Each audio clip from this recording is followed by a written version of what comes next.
오늘의 말씀은 출애굽기 10장 1절로 6절입니다.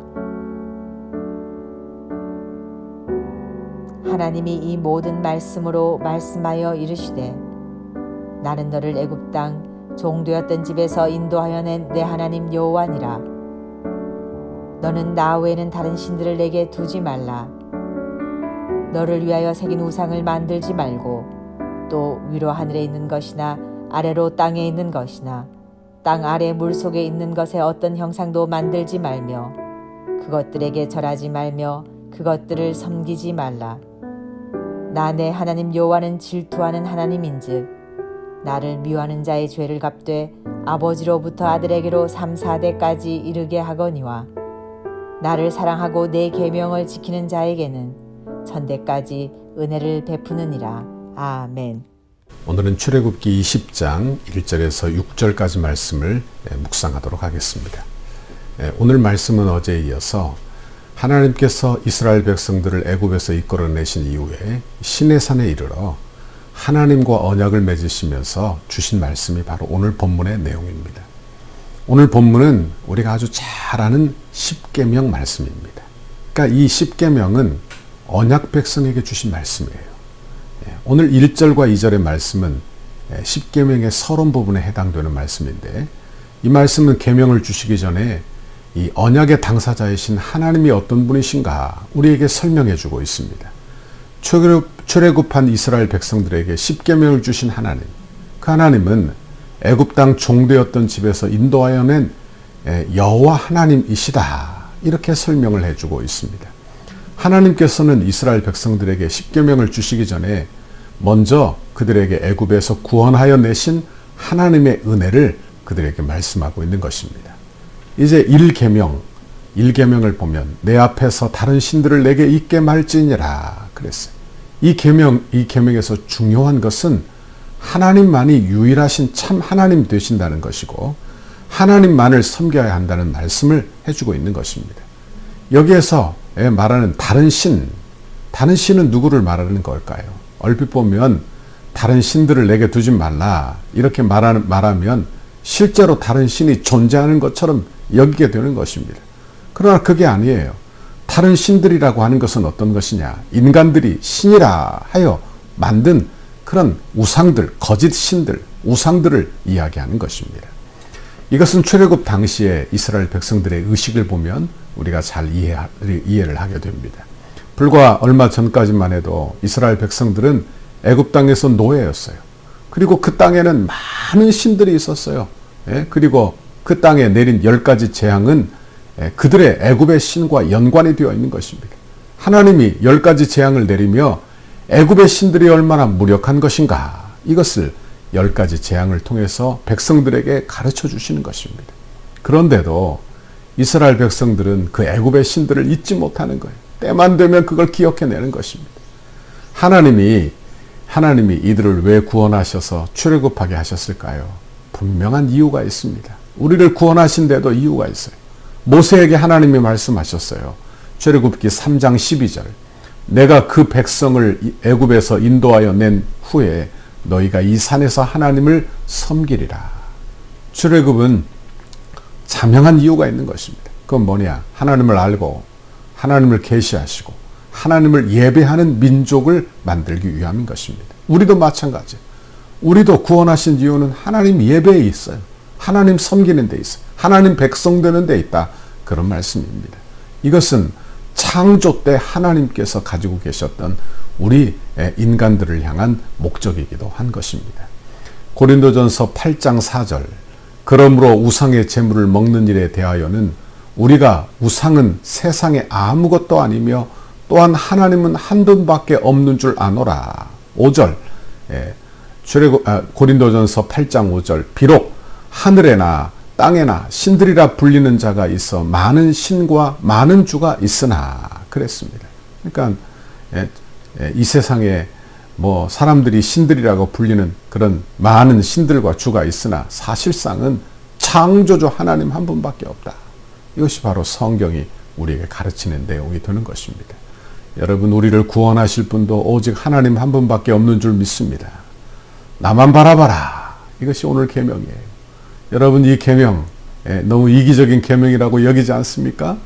그러나 이걸 이렇게 생각해 보십시오. 남녀가 사랑을 해요.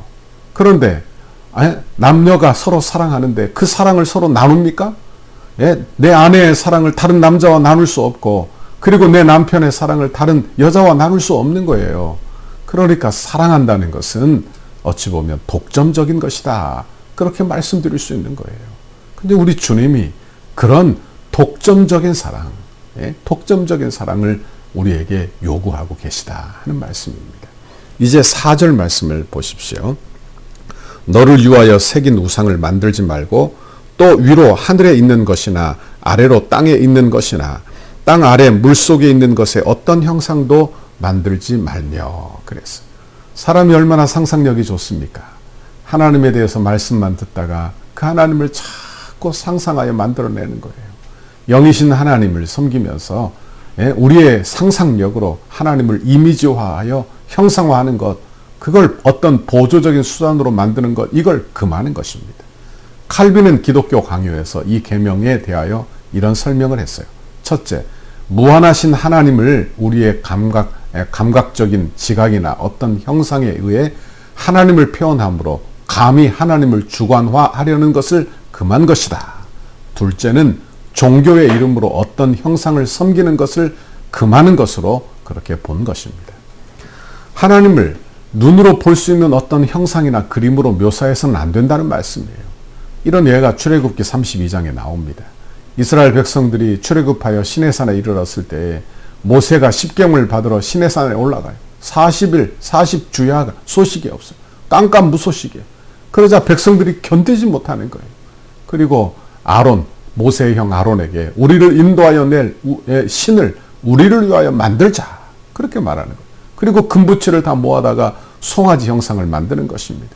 우리를 위하여 우리를 인도한 신, 이게 무엇을 의미하는 것입니까? 여러분, 이것은 하나님을 무시하는 처사예요. 여러분, 우리를 위하여 하나님을 형상화하자는 거예요. 하나님을 형상화하는 거예요. 그러니까 하나님이 금하신 것입니다. 그러니까 사실은 하나님을 섬기겠다 하는 것인데 그 하나님을 자기 눈에 보이도록 형상화한 것입니다. 오늘 본문을 보십시오. 너무나 귀한 말이에요. 너를 위하여 새긴 우상을 만들지 마요. 그러니까 우상은 누구를 위하여 만드는 거라고요? 나를 위하여 만든다는 거예요. 왜? 여러분, 하나님이 보이지 않으니까 나를 위하여 보이도록 만든다는, 내 유익을 위하여 눈에 보이게 만들어. 그러니까 믿기가 얼마나 좋겠어요. 그죠? 그럼 이렇게 하지 말라는 거. 나를 위하여, 너를 위하여 그걸 만들지 말라는 거. 형상화하는 것을 금하는 것입니다. 여러분, 우리가 드리는 예배, 이 예배가 어떤 예배인지 우리는 생각해야 하는 것입니다. 우리의 생각대로 섬기는 것이 아니라 성경에서 말씀하신 방법대로 섬기는 것이 예배되어야 하는 거예요. 예배는 하나님의 방법대로 말씀대로 순종하는 것이 되어야 한다. 이것이 바로 예배의 본질이 되는 것입니다. 여기에서 거역하는 것은 뭐라고 합니까? 그것은 점치는 죄와 같고 완고한 것은 사신 우상에게 절하는 죄와 같다. 그러니까 말씀에 순종하지 않고 자기 고집대로 그 형상화하여 그 일을 하는 것, 이건 우상숭배라, 그런 말씀이에요. 이제 5절 6절의 말씀을 보십시오. 5절 6절. 그것들에게 절하지 말며 그것들을 섬기지 말라. 나 내 하나님 여호와는 질투하는 하나님인즉 나를 미워하는 자의 죄를 갚되 아버지로부터 아들에게로 3, 4대에 이르게 하거니와 나를 사랑하고 내 계명을 지키는 자에게는 천대까지 은혜를 베푸느니라. 그래서 여기 질투라는 단어가 나와요. 하나님을 향하여 질투. 하나님, 이 질투하면 우리는 여자의 특이한 감정이라고 생각하기 쉽습니다. 그런데 질투하는 하나님이라. 그럼 하나님이 우리처럼 속 좁고 옹졸하다는 뜻입니까? 아니에요. 이건 우리의 단어로 말씀하신 것입니다. 사실 하나님께서 우리에게 질투하실 이유도 없는 분이에요. 하나님이 뭐가 모자라서 우리 같은 존재를 사랑하시고 안달하고 답답해하시고 질투의 감정을 가지시겠어요. 하나님은 완전하신 분인데요. 그런데 우리를 얼마나 사랑하시는지, 우리에 대하여 질투하신다. 그러니 이것은 인간적인 질투의 감정이 아니고 하나님의 언약과의 관계에서 그 사랑의 강도를 우리에게 설명하는 그런 단어라, 그렇게 말씀드릴 수 있는 것입니다. 하나님이 자기 백성을 얼마나 사랑하셨는지, 강렬한 불같이 사랑하셨다. 그래서 질투라는 단어를 사용하게 되는 것입니다. 여러분, 우리는 예배가 자기를 위한 방법으로 드려지고 있는지를 잘 생각해 보아야 하는 것입니다. 내가 정말 하나님을 기억하고 하나님의 영광 위하여 예배하고 있는가?